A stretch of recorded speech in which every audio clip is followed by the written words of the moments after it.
Hello and welcome. This is Aashish Vaishnava. I'm a golf course architect and master planner. And today's I'm your host, and I'm very happy to have Mr. Bob Hunt with us, who is a signature golf course architect, mentor, master planner, and he has been a successful golf course architect for the last 45 years. So it's my pleasure to have you, Mr. Hunt, in our podcast. Thank you very much, Ashish. Delighted to be here. Thank you. Thank you very much. So I just wanted to keep it very simple, and let's start with a little bit of background. People want to know more about you because they have heard a lot in India. Bob Hunt. But I think we would love to hear it from you today.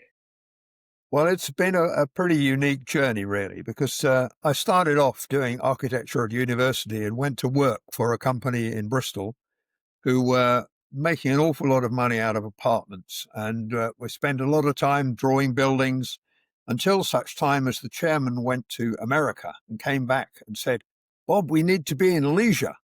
And I asked him what leisure was, and he said, "I don't really know, but we have to have a golf course." And the following day, we went out and bought a golf course, the first one of a chain of golf courses that developed over the years. And that chain of golf courses grew really with people wondering what to do, because leisure was a thing that in those days was pretty unknown in the UK. So we started off with a golf course, but then thought, well, we've got all these buildings around. What should we do with them? Well, we started to make a conference center. And of course, when we made a conference center, we needed some bedrooms to put people in. So we built some bedrooms, and then we needed to add swimming pool and some leisure facilities. So we added those on. And this model developed over the time of owning the first golf course. For the second golf course, we bought another golf course and started doing exactly the same thing. And it was never really, Which year are we talking about? Which To put some context to it, which year are we talking about? we're talking about sort of 50 years ago.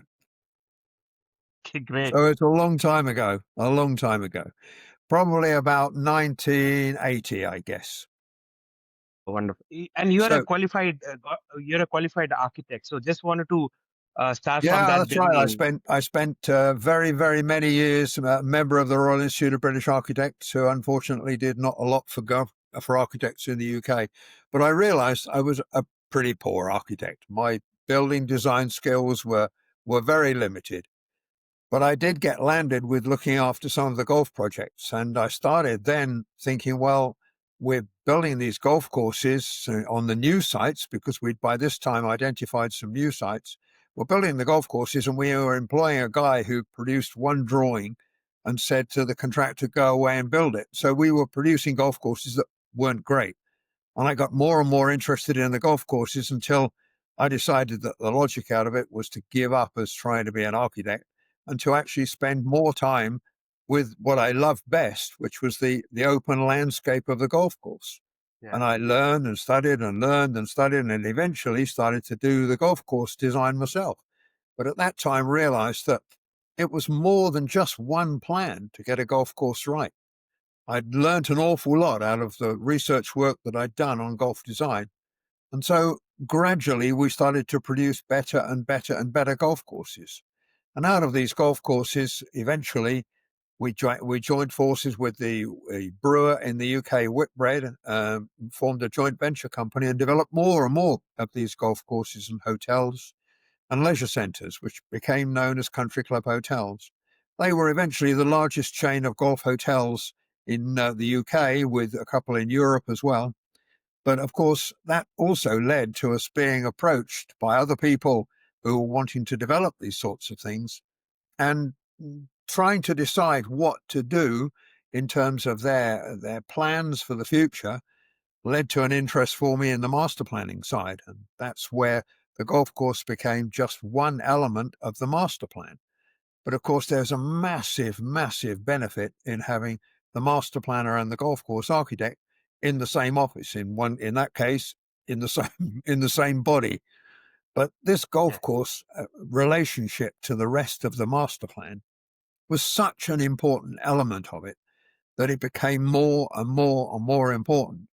And gradually over the years, we started to do work as far apart from Trinidad in the Caribbean up to the North Arctic coast in Norway, across to China, and down south as far as South America. And so we had a vast experience of dealing with golf courses well, in 55 countries that I've worked in, and thinking that Wow.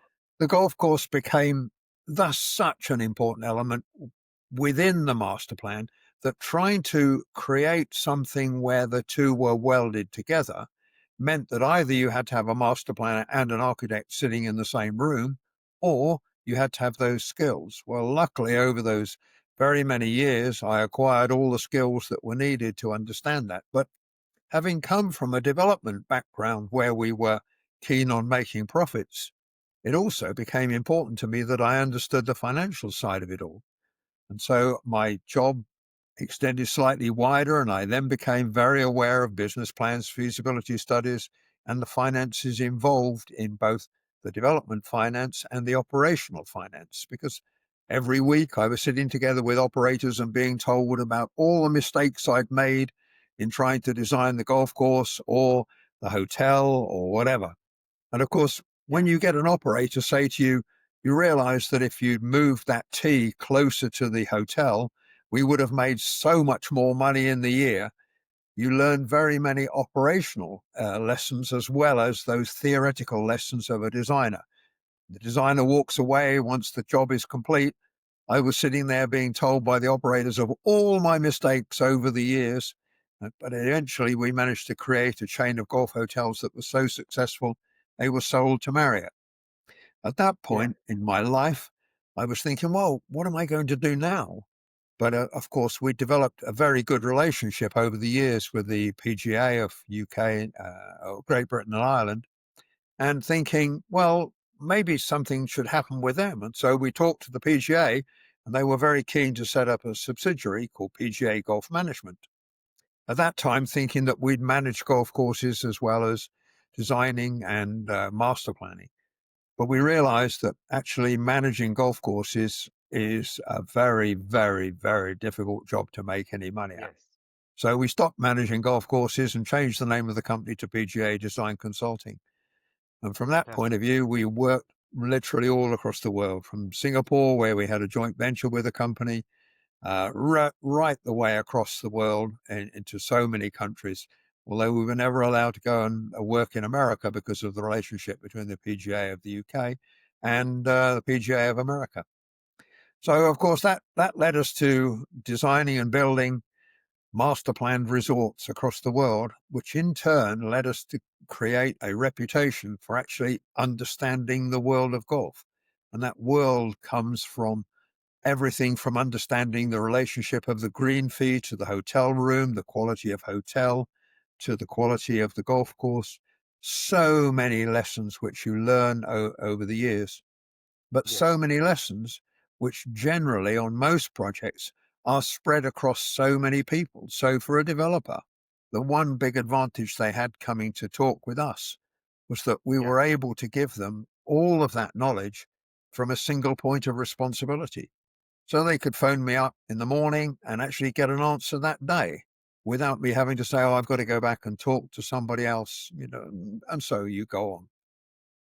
So Well, eventually the the way I look PGA, at it is the way I look at it is you have been giving a complete solution. So it's not only the golf course architecture, the master planning, and also the business side of it. So you are bringing in the business into the design. So basically, whatever the design you have been doing, ultimately you're not doing it for the sake of the design, but you're also doing it to make the project commercially viable, which is very important point.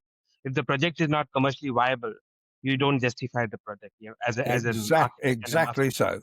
And if you can find for me, Ashish, another golf course architect who actually understands the breadth of the Yes, information that I have in yes, one person, then you're doing pretty well.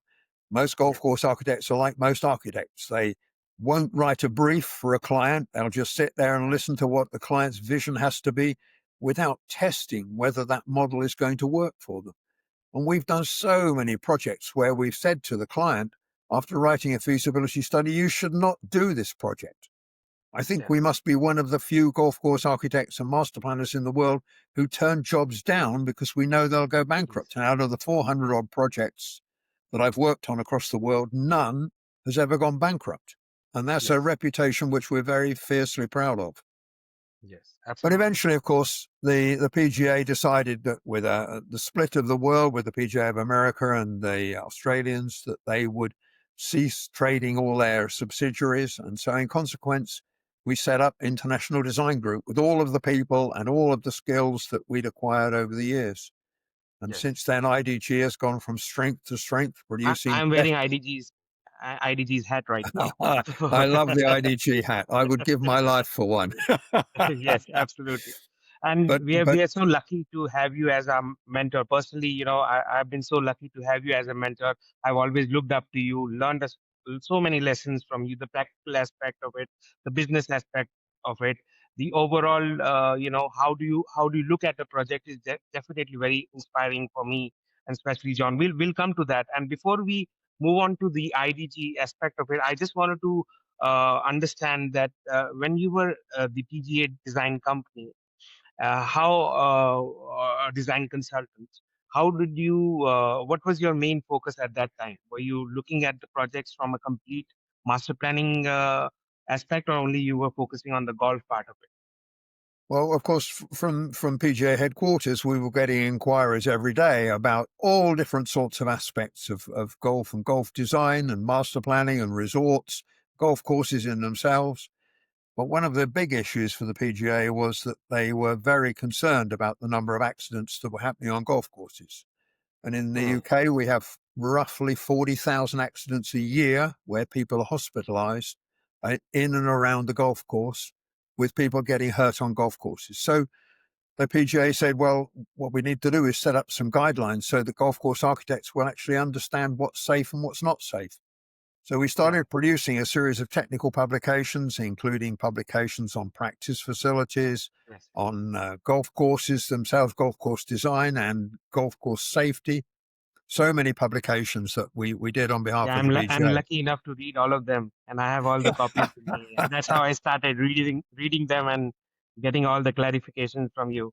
So yeah, Well, that's all fine. of those design guidance was produced because everybody was concerned. Well, that was one thing, one side of the business. The other side of the business was obviously helping people with their resort developments across the world. So we literally worked from Indonesia across to Barbados. I mean, literally all over the place. But we also started to work for governments because that was another interesting side of it.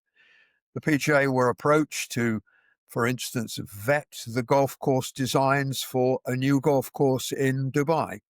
And at that point, nobody had a way of working out which was the best golf course and resort project. So I had to start from scratch and invent a way of marking the work of 5 of the world's best known golf course designers. And when I say best known golf course designers, I don't necessarily mean the best designers. I mean the people who have got the biggest names. Yeah, And there I are an understand. awful lot of them, unfortunately, who actually can't even read a topographical plan, let alone design a golf course, and have to resort to a condition in their contract that allows them to change anything on site. And in the case of one very, very well known golf course designer, he had 1,073 changes to a golf course that wiped out the My God. whole of the development profit for a very large resort. That Yeah, sort of thing just it's appalls like me building because the golf course again and unfortunately again. it's just an ego driven thing where people aren't interested in actually helping the client fulfill his vision. Absolutely. And I think the most important thing is your diverse experience as an independent golf architect, starting the company, meeting clients, understanding their problems, different part of the world. You have been you got a 360-degree exposure to different kind of projects. I think that is what makes you very unique, and that makes you an expert in this field, where you bring in one experience from a particular country to a different country, and you to different clients. So I think that is something which I see that not many golf course architects and master planners, or even architects, building architects, get that kind of exposure in their lifetime. and the kind Yeah. of legacy you have been carrying with you. So that Before, is really before, for commendable. instance, before Turkey had any golf courses at all, I had a Yeah. call from from the European Union to say, could you help the Turkish government with a study tour around Europe to explain Mhm. to them what golf course tourism is about, what golf and golf course tourism is about. And so I ended up with a group of planners from the Ministry of Tourism in Turkey being taken around all the best and all the worst golf courses and golf resorts in Europe to explain to them how golf course tourism would work. And from that, Turkey decided to develop Belek, which has become such an unbelievable success that it's boosted Turkey to #2 golf destination in Europe for golf tourism. All of that came from that study tour of the best and the worst around Europe. And all of that came from me sitting in a minivan with them explaining what golf tourism was about and the Wow. lessons you can learn from it. Yeah. And look at Turkey now. And you have designed 36 holes there. Tell us a bit about that project, Sunil. Well, Silence Golf was an interesting project because at that point, no developers were allowed to build residential property around golf courses. But the developer came to us and asked, was it possible to do this? And of course, we said yes.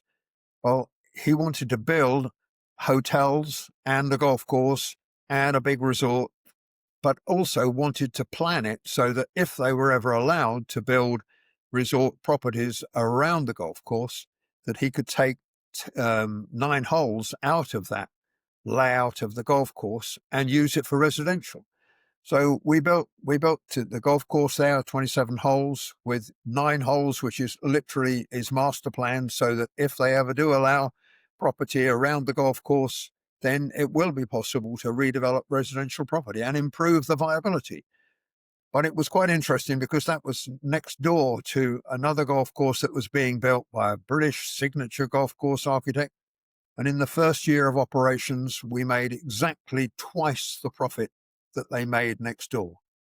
The golf course next door was costing more to maintain, more to operate.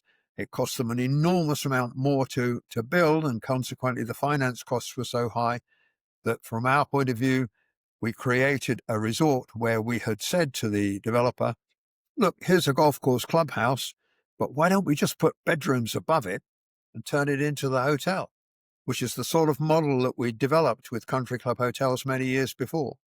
That meant that the golf club was busy 24 hours a day. That meant that we were making money out of a golf clubhouse, which very few courses around the world actually make money out of their clubhouses. If you look at the return on capital on a clubhouse, it's not great. But at the same time, you have to understand that without a golf course, it's extremely unlikely that hotels in many locations would ever make enough money to operate profitably. Yeah. Good point. So it's very important to not only focus on golf, but everything around it also matters a lot. So if you don't have a successful hotel or a successful real estate around it, it's not going to survive. Golf is a value add, and It's there's a a value saying add. that golf is Golf a white golf is not a thing that makes white a lot of elephant. money standalone. That's a certainty. Yeah, But at the yeah, same time, however many lessons I've learned over the years, I still continue to learn lessons. I was speaking at a World Tourism Conference a while ago, and after I'd finished and had my polite round of applause, a lady got up and said, I'd like to ask you a question. Well, it's pretty unusual. You see ladies at golf tourism conferences, or it was in those days. And she asked the audience to put their hands in the air if they decided where they went to play golf on their holidays in the previous year. And 400, mostly men, put their hands in the air. And she said, I'm going to ask you another question now, but I want you to think about the conversations you had with your wives, lovers, girlfriends, partners. Then please ask the same another question after you've thought about it. And she asked the same question again, and only 4 men put their hands in the air this time. 396 men sat there and had realized that their wives had decided where they went to play on their holidays that previous year. and had convinced the men that they were so clever in deciding where they went to play golf on holiday that I, like everybody else, had thought I'd decided where we went. But actually, my wife had decided where she wanted to go and convinced me she was right, just by convincing me that I'd made the decision. Yeah, absolutely. I think we as men think that we are the decision makers, but there's something else. There's somebody else who is making the decisions on our behalf, and we feel that we are the one making the decisions. So I think, That's yeah, why absolutely. after one of our best known resorts in India, we had a conversation with a developer, and he came back to me having said, "This doesn't happen in India, Bob. It's the man who makes the decision." But Yes, unfortunately, he had to say after a month or so, I think I was wrong. I think I'm clearly clear now where the power lies in most yes. relationships. Yeah, absolutely, absolutely. I agree with you on that. So now, let's dive into your journey in India. You're an inspiration for many developers and young entrepreneurs and in golf, and everybody, hears your name in India. But we would like to know more.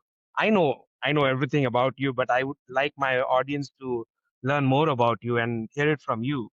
That how your journey has been in India, and especially being the designer of one of the most prestigious project, Prestige Golfshire in Bangalore, and which has become a benchmark for all the developments in the country, not in India but also worldwide. That how a golf course can be such a successful venture and such a it has become a thing of beauty as well for people living there. People aspire, and especially after pandemic and COVID, people have understood that how much value golf can bring to live just being there in the nature and the golf course. So I just want you to please put some light on your journey in India and especially Golfshire. Well, I guess the first time I came to India was many, many, many years ago, and we had some friends in India who had introduced me to these people who were running the Sahara development at Ambi Valley. And Ambi Yes, Valley had exactly. been a golf course which had been designed by a British golf course designer, but unfortunately didn't meet the aspirations of the chairman, and he wanted a true championship golf course. And Ambi Yeah, Valley is one of those few locations which has actually been master planned as a true championship venue. We know where the tour gym will stand. We know where the retail village would stand, how security works, how car parking works, and how a really major tournament can be staged there. Sadly, over the years, Ambi Valley's had a fairly checkered history, but that led us on to all sorts of projects across India where we started to look at some of the crazy things that people were doing, building golf courses and trying to help developers redevelop golf courses that had been so badly planned. yeah, We one large development, which was developed by an Indian developer who had had a 9-hole golf course built that was so close to both the leisure centre and the high-rise apartments that it was absolutely dangerous. And before it even started operating, as with Ambi Valley, it had to be redesigned. So we spent quite a while doing a lot of work on redeveloping golf courses that were just badly done. And yeah. unfortunately, So in a way, I would say that Ambi Valley was redesigned and redeveloped to an international level where the championship could happen. And if I am not wrong, the first Asian tour happened and at Ambi Valley. And at that time, Ambi Valley was India's number one golf course. So in a way, wherever you put your hands on, it becomes India's number one golf course. yes, So I think it started it from was there. Yeah, voted number one golf course. It's not quite in such good order today, but it certainly at the time was yes, number one by the absolutely. time we'd finished with Yes, it. I remember playing such a nice. It was always a pleasure to play on that golf course, and especially only is India's first floodlit golf course, and all those. It's so nobody even had that kind of vision like Mr. Roy had, and to develop a championship level golf course, floodlit, and have this kind of a city, which is a city in itself. Yeah, It's but it's commendable. sadly, he'd started off with a master plan that really wasn't very good. And so he couldn't make best use of the golf course by building property around it. And of course, there are different schools of design thought about whether you build property in a golf course or around the outside of it. And that was a difficulty for him. So he didn't actually make an awful lot of money, but it comes back to that point at the beginning of actually understanding what the vision is and understanding how the finances work for something. So that could have been so much better, so much more profitable for the developer, could have made, perhaps, saved it from the problems that it got into later on. But of course, that led us right the way through to a lot of other projects in India, but culminating in the advance from Prestige Group in Bangalore, who had got a site and wanted to build a golf resort, although they knew nothing about golf, absolutely nothing. And understanding this site with the problems that it had was extremely difficult. And starting off, my first question was, where's the irrigation water going to come from? And of course, there wasn't any. And as with the golf course that we'd done out in the Caribbean, we designed the golf course there to be self-sustaining, to capture all the monsoon water, store it on site, and then draw it down during the dry season. Unfortunately, we have climate change now, and that's driving more and more and more climate-driven problems for golf courses. And eventually, they managed to secure a treated sewage effluent water supply from the nearby airport. But it is one of those things where if you ask the right questions at the right time, then you can either avoid spending or wasting an awful lot of money, or you Yes. can actually find yourself a solution very early on to avoid a problem later on. And so the first day that we started work on the site or on the project, the chairman of the company said to me, I want to build a golf resort, but I want my son to look after it. And he's just back from the UK, and they placed so much trust in us to help them go through the journey of them learning about golf resorts. And they were prepared to listen more than I was prepared to talk, which is extremely unusual for most Yes. clients. Yeah. Because they were prepared to listen, we managed to create a golf resort with an awful lot of input from Fez Reswan, who was the son of the chairman. He created, together with Prestige Group and ourselves, a golf resort of which I am extremely proud, but even more proud because of the way in which they had managed the golf course afterwards. And few developers actually understand Yes. that it's not Yes. just a question of building the golf course, it's how you manage it and look after it afterwards. Yes. Abbey Valley is a good case in point Yes. where they have spent millions and millions and millions of dollars in building a great golf course, but unfortunately can't afford to look after it. Prestige is the other way around. Prestige have spent the money, but were prepared to invest the money necessary to operate the golf course and manage it in a way where the presentation quality can be maintained. And of course, when you're doing that, it just raises the profile and therefore raises the profitability of the whole development. I think Yeah.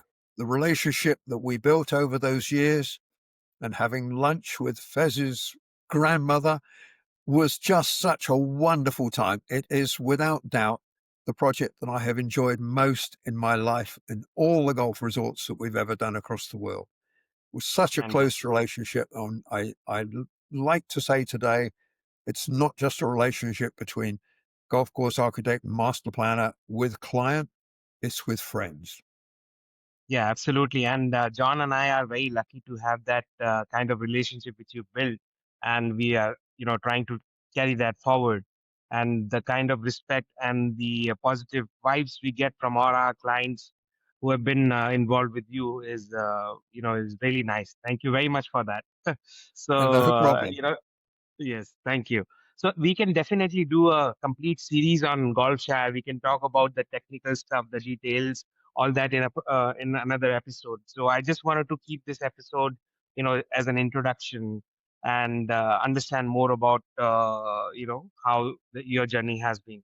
And in fact, a lot of people keep asking about how involved you are in the projects and how you're taking IDG forward. So let's now come back where we left about IDG, International Design Group, and let's start from there. Well, International Design Group took on board a very strange relationship with the PGA. Once IDG had been formed, we became the preferred supplier to the PGA for golf design. And so we received, obviously, an awful lot of inquiries still as IDG from the PGA at the Belfry, and continued to do the work. But as our worldwide portfolio grew, so did our reputation as being an independent company. Now, that was fine, and I was sitting there with a map on the world a map on the wall saying, "Where in the world is Bob?" And of course, wandering around the world and looking at all these projects from Gabon in the West Africa through to Egypt and Dubai and the Middle East, and vetting golf courses in Dubai for operators there. It was a wonderful life of wandering Yes, around the world and doing what I love to do best. At the same time, I had a son, John Hunt, and John Hunt had started work for us because of his interest in computers, in drafting for me golf course yes, layouts on the computer, because previously they'd all been hand drawn and watercolored. Well, those yes, days are gone, and John had taken over the drafting. And over the years, he became more and more and more and more interested in golf course and golf course design, until it was obvious to me that actually he was, sad to say, a better golf course designer than I was. that for me was just one of the pleasures of life, in having a son with whom I'm so proud, but yes, who absolutely. isn't so egotistical as not to call me and say, "We've got a problem here. What do you think about things?" And of course, for me, that relationship continues today, certainly with Prestige Group and on many other projects where I can help John with the input into managing the golf courses and managing the golf resort developments and the Yeah, master planning issues that come up today. yeah, So IDG has still maintained that really very bizarre and unique collection of skills that previously had started off in one man's head and is now spread across a whole organization and still wanders around the world dealing with these projects. But for me, I think I've surrendered most of my gold cards with airlines and now rely on computer driven video screenings of golf courses, part under construction, and how to solve this problem and so forth. yes, So the world of technology has caught me up. But yes. thankfully, I don't believe that AI will ever get to the stage where it's going to replace the creativity that exists, certainly in John's brain. Yes, absolutely. And thanks to technology, I think AI, and look at us. You're sitting in UK, I'm in India, and we are chatting as if we are just together. So that's the beauty of technology. And if somebody knows how to use it properly, it's a blessing. Same is the case with AI. We have to use it as a tool rather than just depending on it. We have to embrace the change which is coming in. But I completely agree with you what you said, that. The creativity of a golf course architect or any architect cannot be taken over by AI. And as you mentioned about John being using the technology, and John and I work very closely, and I call him the rock star golf architect and the world's fastest golf architect I have ever seen in my life. I discuss something, and then in few hours I got a routing plan in front of me. So he's that fast. He's fantastic, and it's a blessing to have. It's a blessing to have you know a friend, fellow partner, and a professional in the field of golf design and master planning to be such hands on to with technology, with such a great brain he has. Obviously he's taking it from his dad, but it's really commendable. I really enjoy working with him, and Well, I think with it's a pleasure to have taught John over the years everything I know, and now he can teach me things as well. So that's always a fair trade. But yes, in order to make sure that everyone in the office is equally aware of all the lessons I've learned, I've actually sat yes, down and started to write the book on golf resort design.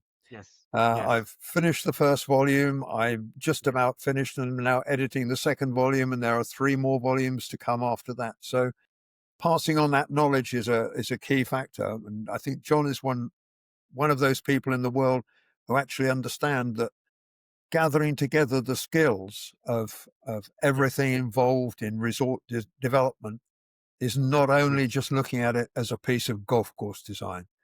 It Yes. involves everything, whether it's I think soil I conditions or, as we had a conversation yesterday about a project dealing with hundreds of thousands of land crabs that are that are sitting underneath the ground on a development, or yes. whether it's dealing with floodplains or climate Yes. change.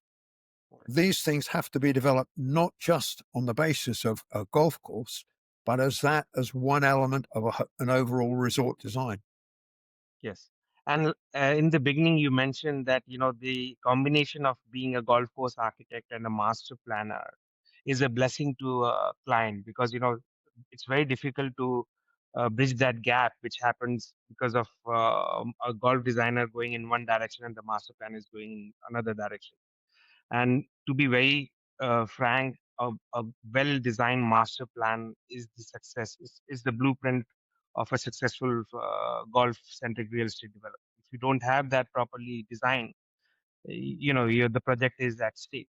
So having golf, where should be the golf course, how the real estate should be around it, what kind of plot should be there, what should be the area schedule, what is the efficiency, all those things I think is what brings IDG and John, you, us in a very different league of golf centric real estate development in the world. That's absolutely true, Ashish.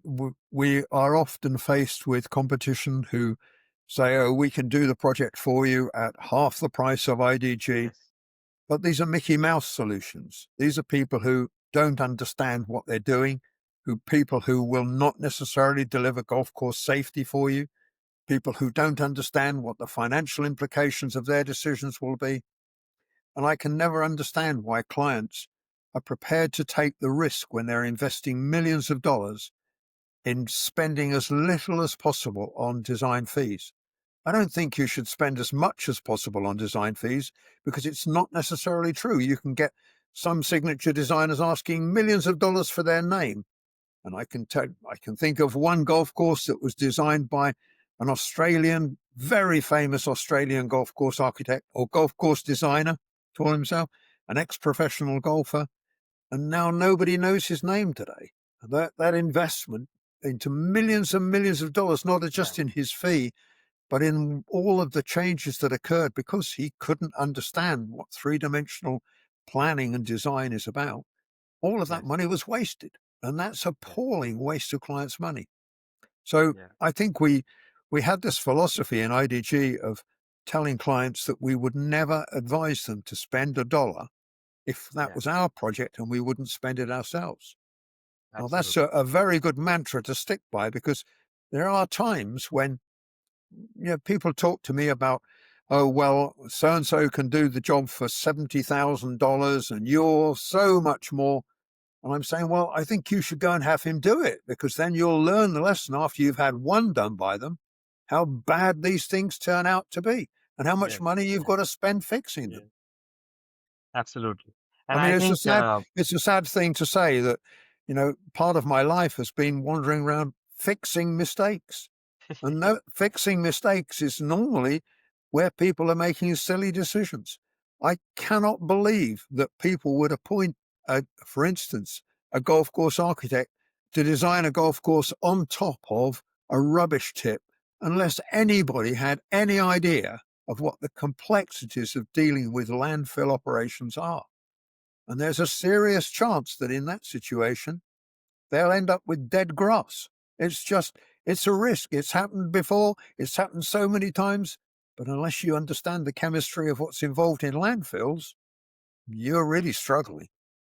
yes, I think what I have realized is, which is very sad, is golf is very intimidating sport.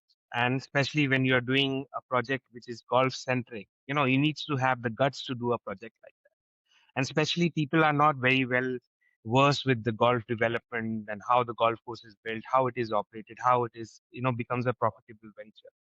And then there are some consultants who take advantage of the clients being naive, and they give them suggestions which ultimately is not in favor of them, and they have their own interest, which is something which is very discouraging and very sad to know that how the other, there are few people who are taking advantage of such kind of conduct, and ultimately the client is suffering. And there are so many instances, we keep discussing about that the clients keep coming back to us saying, we have got into trouble, how do we handle this, and then if a project is not successful, then the other developers also get that kind of a feeling that, golf centric developments are not a successful business model. you know it gives a very negative and sad stories to people, which is because of somebody's personal interest of It, taking the project it, in different it's direction. very sad, Ashish, and it's fundamental that people who enter into projects and trying to get the cheapest possible design fee out of things don't understand that you get what you pay for.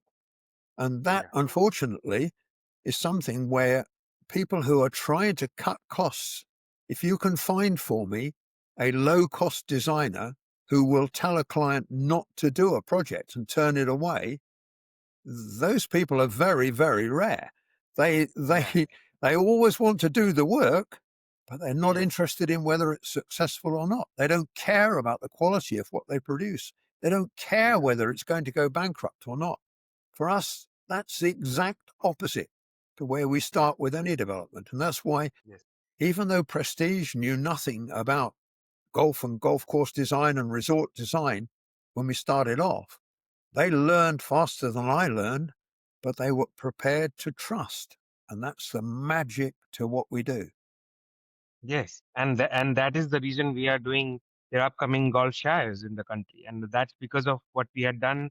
The kind of successful golf shire has become a success story for the entire world, and that can only happen that when you work on a project with complete integrity, honesty, and you look at Yeah. the project as your own and Well, I give mean, that we kind of don't, have that kind of dedication.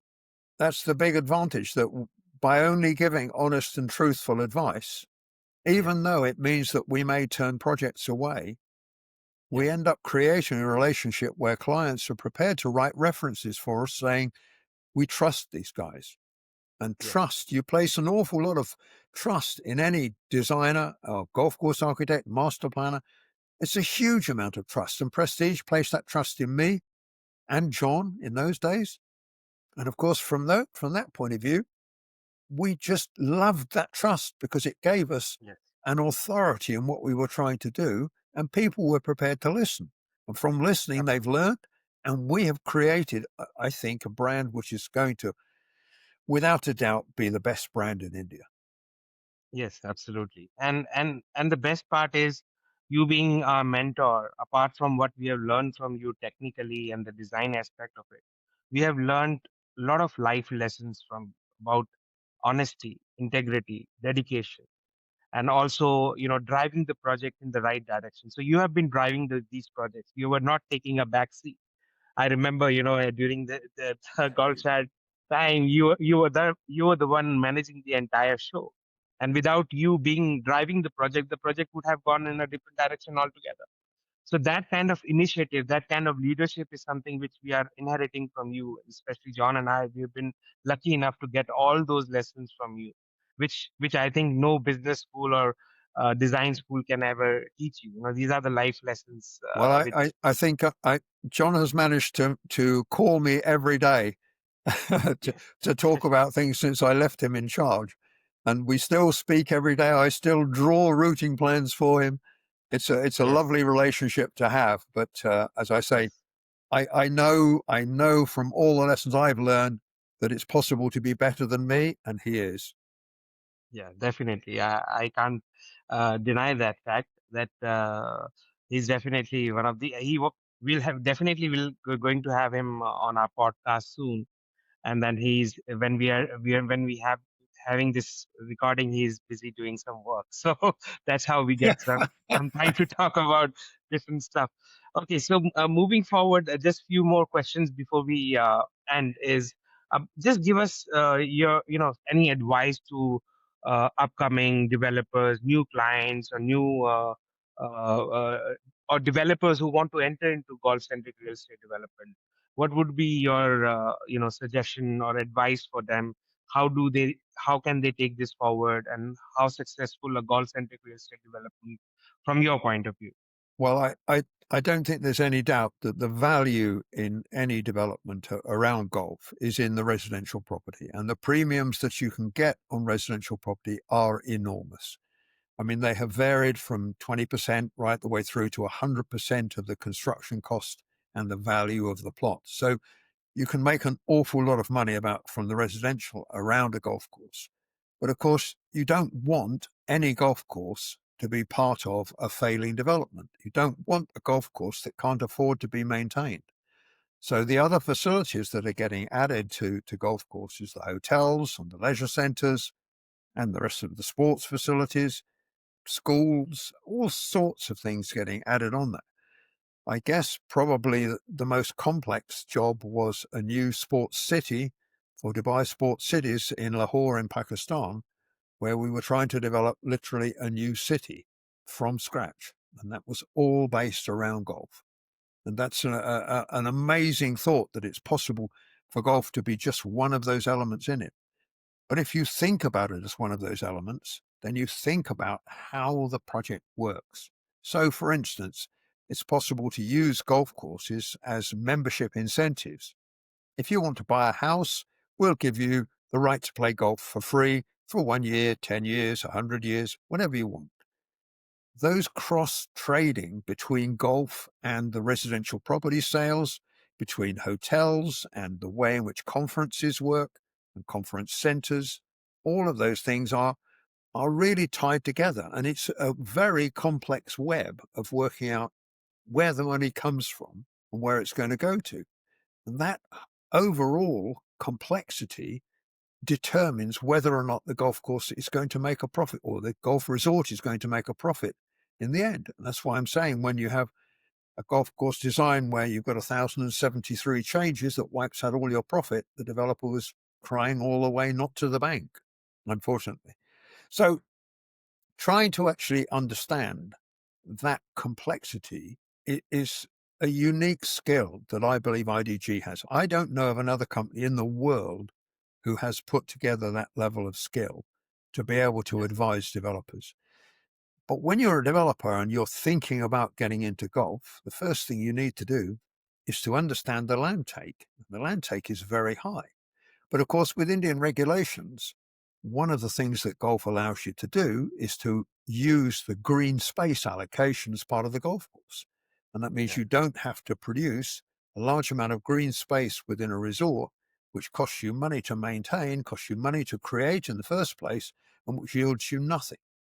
At least the golf course can be a focus for a golf hotel. And if you get the right operator in the golf hotel, you can fill up your golf course, you can fill up the hotel, you can sell the residential property and create something that has a magic to being an IDG golf resort.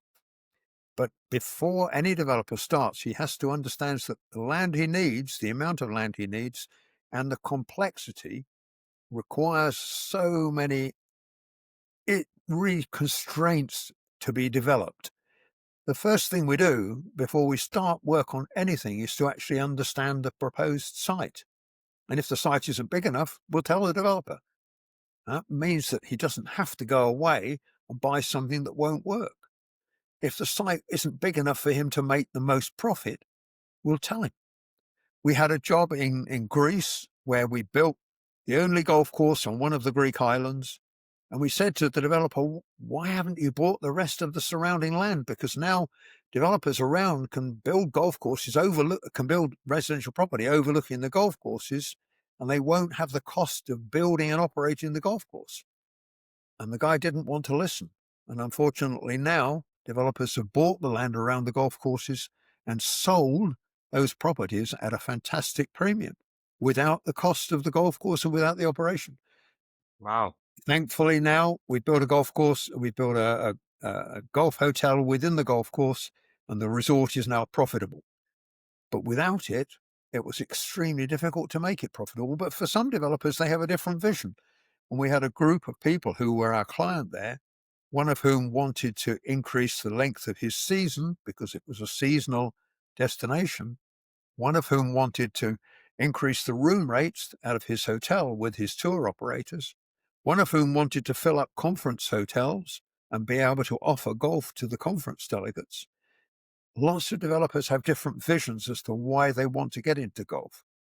But the first thing to do is understand whether your site's big enough, what the constraints are, and then to write a very quick back of fact packet feasibility.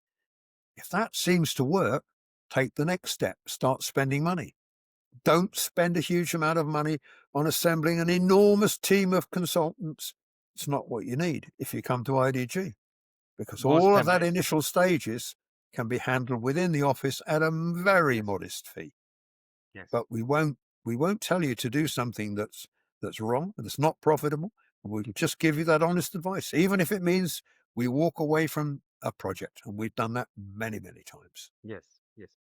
One important aspect of golf design, which you have taught us, is the safety aspect. In India, unfortunately, there are many golf courses which are not safe enough, and there's not has been so much of emphasis being given just to squeeze 18 holes. There are projects which have been done where safety is being compromised. So I just want to hear it from you and let everybody know that how important is the safety on a golf course. And Well, it's quite interesting to see the number of accidents that happen on golf courses and the amount of cases which end up in court.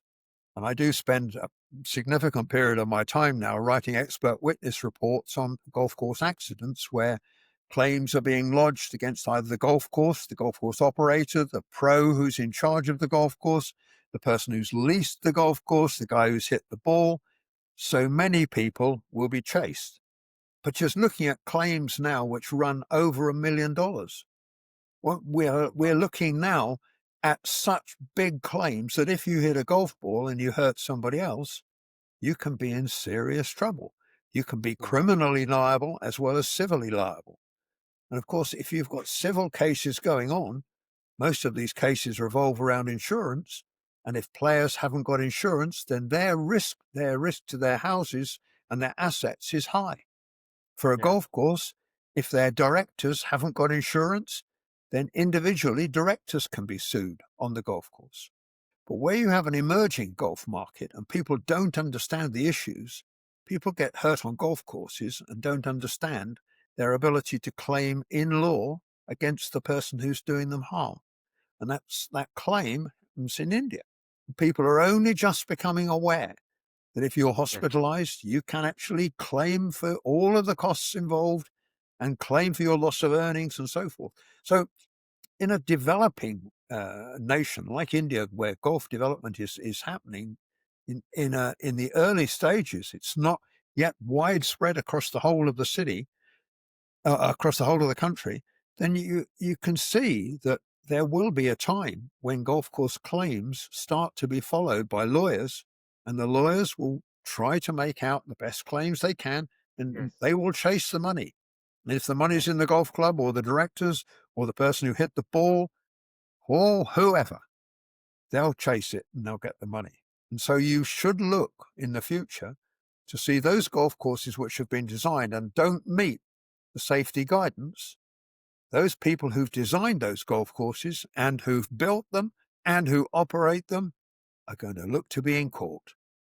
yes. It's a very valid point, and I think all developers should be aware of that. And the golf courses, the public golf courses should take a note of this. Another important point is to have a better nine-hole golf course than to fit in an 18-hole golf course, because uh, that's a you know developers feel that we should have an 18-hole golf course, otherwise it's not a golf course. That's the perception. So the 9-hole golf courses, executive golf courses, par 3 golf courses, putting courses, mini golf courses, all these are picking up now, like 2020 cricket. Golf is also shrinking. So, like you always say, it's better to have a 9-hole golf course than to a makeshift 18-hole golf course, which is unsafe. So, Absolutely. What's your take about 9-hole golf courses? What's the future as I, far as you are concerned? I think in the developed golfing nations, the UK, the USA, to extent some of the golf tourism destinations, people understand golf and they understand that you can have a great 18-hole par 3 golf course. You can have a great executive course where you have no par 5s. You can have a great 9-hole course. You can have a great 18-hole course. But there are pressures today. There are pressures both on land, on finance, on water delivery, on whether or not you can find the water for irrigation, which is a number one question for us. Where's the water coming Yes, from for the irrigation? Because in India, you cannot build without water. It's impossible. So you have to think how you're going to get the water. And there are some novel solutions, as I've said, about the way in which we develop prestige. But you have to think about it. Well, when golf is developing in the nation, people have a perception, because of the television coverage of golf, that only 18 holes can be a good golf course. You can have a great 18. Let me give you one example. In Bermuda, there's an 18-hole par 3 golf course, which makes more money than even the best of the 18-hole golf courses. And it makes more money because it's absolutely a pleasure to play. It takes very little time, and many people are under pressure for time. Many people are yes, under pressure because their wives or their partners are not prepared to see them go and spend all day playing golf. yes, And as yes. golf Valid becomes point. more and more profitable, developers are thinking, well, if we just reduce the amount of time between each group of golfers going out on the course, we'll make more money. Well, in Yes. principle, you can, but you have to at the same time think, if we had a 9-hole golf course and it was safe, we at least wouldn't be putting people in hospital. Yeah, absolutely. And also now with the existing golf courses, there is a trend of teeing it forward. So if you want to, on a busy day, rather than playing it from the back tees, you are playing from the forward tees. You play good, you enjoy it, and you play it faster. And then, all these shorter golf courses are picking up because you don't need to spend 5, 6 hours, like you said. You can just have a round of golf and finish it in 1.5 hours. And in That's fact, why when I was, there's a little piece of magic to that, Ashish, which of course I shouldn't tell you really. Well, I mean, I know you know, but we shouldn't tell everybody on the podcast. But if you just think about the time pressures that people have, instead of designing yeah, an 18-hole golf course as 2 loops of 9, there's a little yeah, bit of magic that you can design a loop of 6. So late in the yes. afternoon, you can get on there and play a loop of 6 holes and get home before your wife or your partner becomes angry with you. Yes, yes, absolutely. Very, very valid point. So, these, even if you're building an 18 hole, rather than having a loops of 9 holes, you have 3 loops of 6 holes, right? No, no. I mean, it's a question that you could take, for instance, the first 3 holes of one loop of 9 and the first 3 holes of the other loop of 9, and with careful planning, you can weld the two together, and you've created a loop of 6. And that loop of Yes, 6 absolutely. takes you less than an hour to play. Yes, yes. And in fact, one important thing which I keep discussing with John, the importance of having driving ranges in the golf course or golf centric development, because golf is developing in India and people want to learn golf. You can't just go onto the golf course on your first day. You need to learn it. So what's your take on the these driving ranges and the new technology being there, making it more fun, entertaining, non-golfers coming in, trying their hands. So what's your take on the driving ranges and Well, these it's entertainment ranges? another little bit of fun, I suppose. But if you look at driving ranges, golfers fall into two camps. There are those who understand how to get better, and there's those who understand how to continue to get worse. Those who understand how to get better understand that they need to have professional advice on making sure that they can play the shots properly. Yes. So if they get their PGA Pro out on a driving range, then all of a sudden they start to improve. Those people who get out onto a golf course without any lessons can hack around the golf course, hitting their ball from rough to rough and getting nowhere. So the driving range performs an important function. It's the nursery school of golf. It's Yes. where children can be taught to play golf. But they take up quite a lot of land and they're very difficult to make an awful lot of money on. So developers shy away from them. And because Yes. most of them need to be fenced to ensure balls don't go everywhere, Yeah. then not many people actually want to overlook a driving range with a big fence in front of them. Yeah. At the same time, driving ranges, as golf develops, become that important school for making golf work. That's how it used to be. With the arrival of Top Golf and now with TrackMan, all of a sudden, golf practice has changed. It's Yes. changed from just hitting balls at targets out on the driving range to a game that you can play on the driving range. It's changed so that now you can get food and beverage on a driving range. You've got indoor putting greens. You've got simulators, all within golf centres. These golf centres can be extremely profitable, but they are incredibly expensive to build. Yeah. And Yes. so to do that, you really do have to have a pretty good emerging golf market, and you have to have a lot of people within a short drive time to be able to make such a thing profitable. And drive time is an important factor for both for golf courses and for driving ranges, that people are prepared to drive a certain distance to get to a golf course. But all of a sudden it becomes a chore once that distance becomes too far. And that's Yeah. what the French learned when they were planning their golf courses. They scattered golf courses all over France. And of course, that was no good. All of a sudden, when they put 6 golf courses in one place, it became a golf destination. And then Oh, all the golfers were attracted to the destination. So golf driving ranges have their place both as a teaching facility, as having fun with things like Top Golf and TrackMan, but also developing a golf philosophy, I suppose, for those people who want to get better. And using that range to get better and to practice is something that a lot of golfers don't want to do at the beginning. Eventually, they learn they need to understand how to play golf. And then once they've understood it, then they give up again and don't keep getting better all the time. So they give up practicing. And that's one of the sad things about life, that they do go on and fail to practice as they get further forward. But with these, if you look at the guys who are single handicap golfers, they're the guys who practice an awful lot. yes. And I think the most important thing, which I keep discussing with the other golf courses and ranges and new clients, is let's make golf more fun. Don't make it so intimidating. And that's what with new technology like Top Golf or In Range or Top Tracer or Trackman, they are bringing the entertainment version of golf into the golf ranges.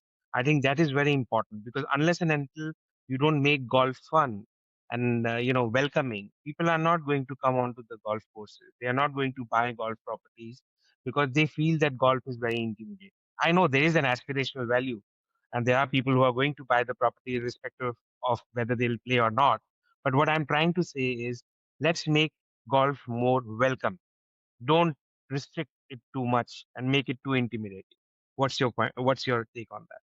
Of course, the one thing that every golf nation needs to do, every nation that aspires to be better in golf, is it's got to teach its young people to play golf.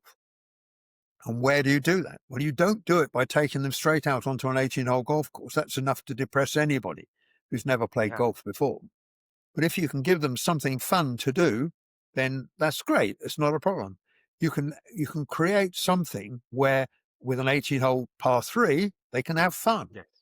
Teaching ladies to play golf, you can have them on the golf course and teach them on a par 3 golf course. It's fun. Yeah. But those are Yeah. things which are, I think you need to have that element of fun in learning initially, because otherwise children will just sit there and play on their computers. They will not spend their time in trying to do something which doesn't have that adrenaline rush. And that adrenaline rush only comes if you get the golf course design right and you've designed the 18th hole so that you walk off the golf course smiling. Yeah. Absolutely. Great. Thank you very much, Bob. What a pleasure to have this podcast with you. It's been a And pleasure, just, Ashish. yeah, we have just touched our first golden hour. And I thought that we will have multiple such series of podcasts. And I think the idea of this podcast was to give an introduction about you and how you have been inspiring other golf architects and master planners in the world, and how you have been an inspiration for so many people who are looking at developing golf centric real estate developments. So thank you very much for your time, and I feel very privileged that you took out time for me, and we could discuss all these points with you, and looking forward to have multiple such episodes. And in fact, I want to do a series with you on few of the projects as we take them as a case study and understand from you that how what were your thought process, how the project was, how it conceptualized, and how it is doing now. Such kind of things we will take step by step moving forward. It'll be a pleasure, Ashish, anytime. Thank thank you very much, Bob. Pleasure to have you here, and we'll continue. Thanks. Okay. Bye. Yeah. Bye.